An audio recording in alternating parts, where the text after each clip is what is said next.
Hey guys, my name is Bando, this is Brexit Bando, and I'm happy to report that I have managed to finish my Rofen 9 army in its entirety to 1,000 points. In fact, it's actually managed to reach over 1,000 points because I had some spare parts left over, enough to make an additional character. So, here I have my army. And what I've got is 2 troops and my HQ I have, and a couple of elites.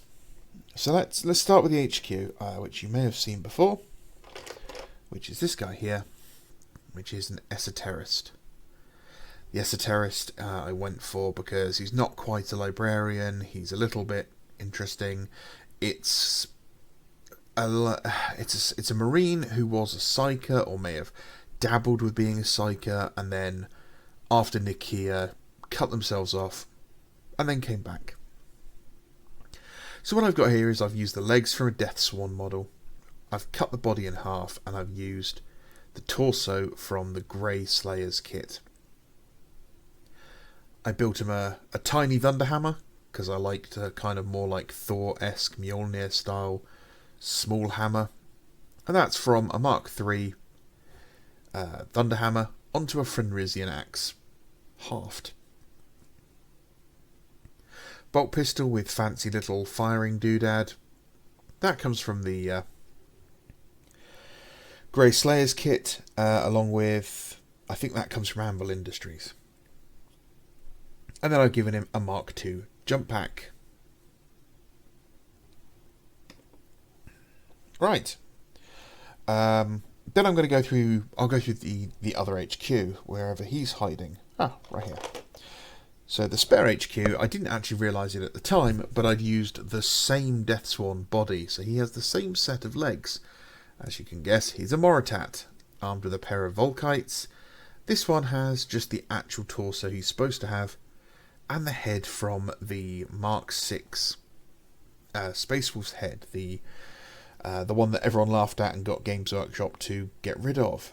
And then he has a spare Mark II backpack and one of the pads from the plastic upgrade set, the old Firstborn one. And everything's on these Necromunda style bases. Then I have 3 Apothecaries, which join all the other squads, and they're made from Death Swan, and they're the only ones who actually use the Death Swan helmets, because there is some art floating around of Space Wolf Apothecaries with these helmets. Now, I'm not a big fan of these. I don't like the look of them on the Death Swan, so I thought I would just use them for the Apothecaries. I have a load of extra shoulder pads on them, but mostly they have parts from the Death Swan kit, and they're just kind of boring bolt pistol chainswords and some Mark II backpacks. I helped identify these with just the nice white rings on their packs, and then they all have white shoulder pads as well with some red detailing. The unit, or the force, depicts the great company that is known as the Bloody Moor, hence why they all have, or the majority of them have, some sort of red face paint. Now, I've not put red face paint on either of these characters. I don't know why I didn't do these two. I might do at some point in the future. I then have 2 assault squads, and they're identical apart from the sergeants being slightly different. So the one sergeant, I went for a sort of a more sharp Terran veteran, still keeping himself a little bit tidy. And the whole army is made from Forge World parts, basically. I wanted the army to be the classic resin Forge World army. What you saw before a lot of the plastic kits came out. So I've used the lightning claws from the Mark II weapons upgrade kit. The torso is actually a Death Guard torso that I like because it's kind of industrial looking. and then it has just your traditional Mark II legs from the Assault Squad, and a Mark II backpack. The head, however, is from the new upgrade, the new head upgrade set. There's 2 of those sets. I won't show you all of them, just a couple of the models I like. And these guys are mostly stock Mark II. Lots of them do have the actual Forge World Legion shoulder pad. But some of them, because of these Deathsworn arms, they don't, because the shoulder pads are part of them. And I quite like the detailing on them. Now, some of them I've actually given necklaces, top knots, and other bits too. This guy's got a necklace that I made out of copper wire, and then sculpted a tooth onto it, and I kind of made it look like it's kind of bouncing up and down as he runs.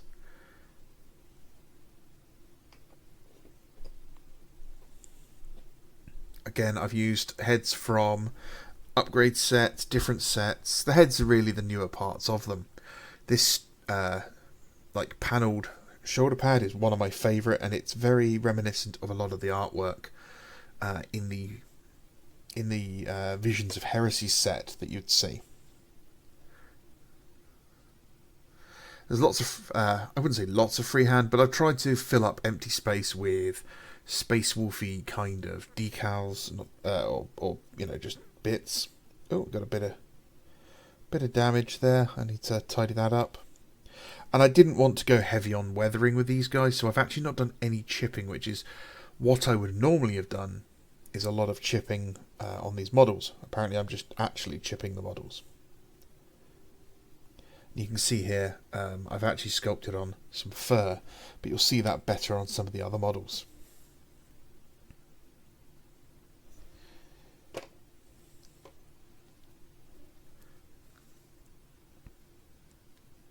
Got some more trinkets and bits tied around the arms and necklaces. Some more of the fur, and the fur's only made from green stuff, and I just use a pair of tweezers and I pinch it to make the fur.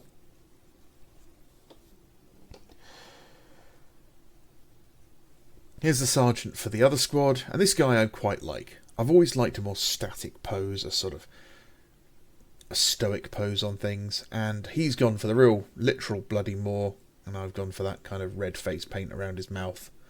And I used the hand from the command squad that's holding his helmet, and then he's just got a Mark VI power fist.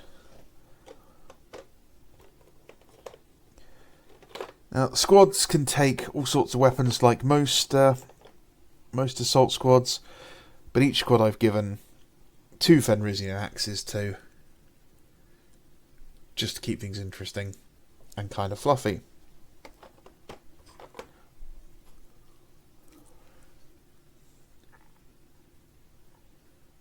And this guy's had some hair sculpted on him as well.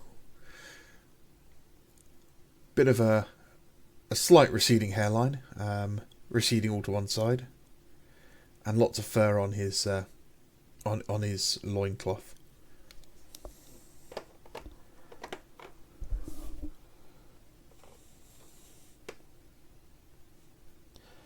I think I'll show just these 2 guys off as well.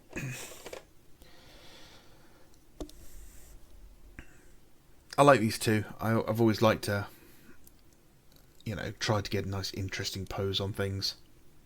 They're posting a grenade through a door or round a corner or something, and then taking a snapshot as you're about to move. And you've got to have the incredibly ginger character at some point. It's not Space Wolves unless you've got a fiery ginger guy in there at some point.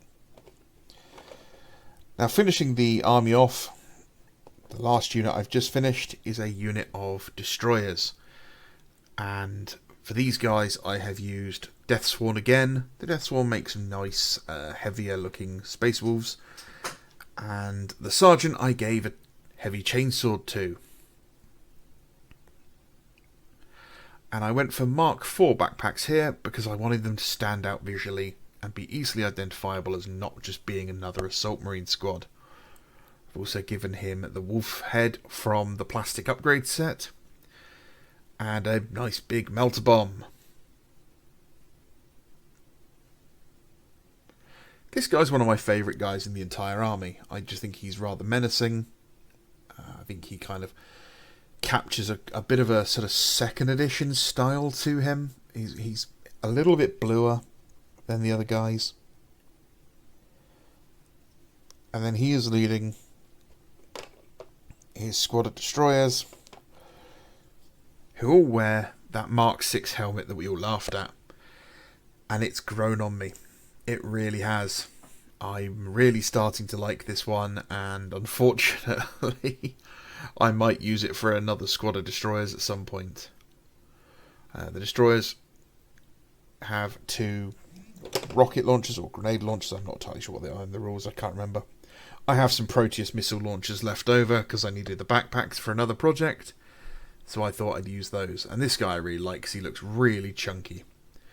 This guy, a little bit weird on the pose, but yeah. And he did have a bit of a miscast backpack as well.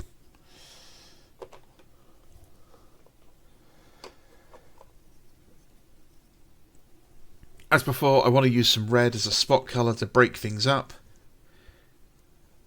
And get some freehand in there. I didn't sculpt any fur on these guys though, because they don't really need it. They're already plenty busy. I did try to make sure that I got some sort of freehand onto the backpacks.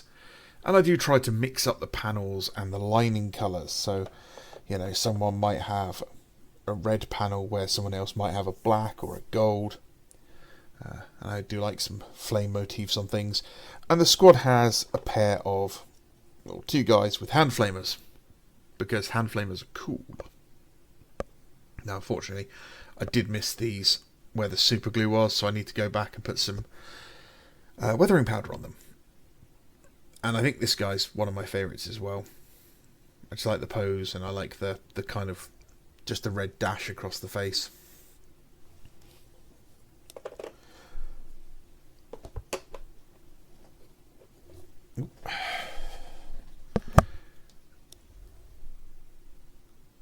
So there we go. That is my 1,000 points of Space Wolves for Rofa 9. All finished. Believe this is Heresy Army 15.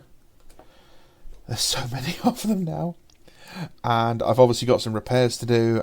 They have just been knocking around in this tray, which I've been moving all over the place to make room for other things. So that'll be disappearing and going into the rack, so it's not in the way anymore. If you have any suggestions for what to add to the army, what you think I should add, let me know. The idea behind these guys is they are supposed to be an all-jump army, or they're all a highly mobile army that is conducting a train robbery, effectively, on a great big grav train that's racing through the desert. So everything I want in the army has got to be able to keep up with that grav train. It's got to be able to get onto it. So I'm thinking speeders, I'm thinking flyers, something like a Cerestus assault ram would be kind of cool. I'm a little disappointed I can't find anything to deploy a dreadnought with other than drop pods, and possibly a what's it called? A like Storm Raven or Storm Eagle, which is a little bit bigger than I'm hoping. But I'm thinking maybe some Javelin speeders or some Proteus speeders will be good on this army. But let me know what you think. If there's anything you'd like to see closer up, or if you have any questions, just pop them down below. Alright guys, thank you very much for watching. Have a great day. My name's Bando. This is Brexit Bando. Bye bye.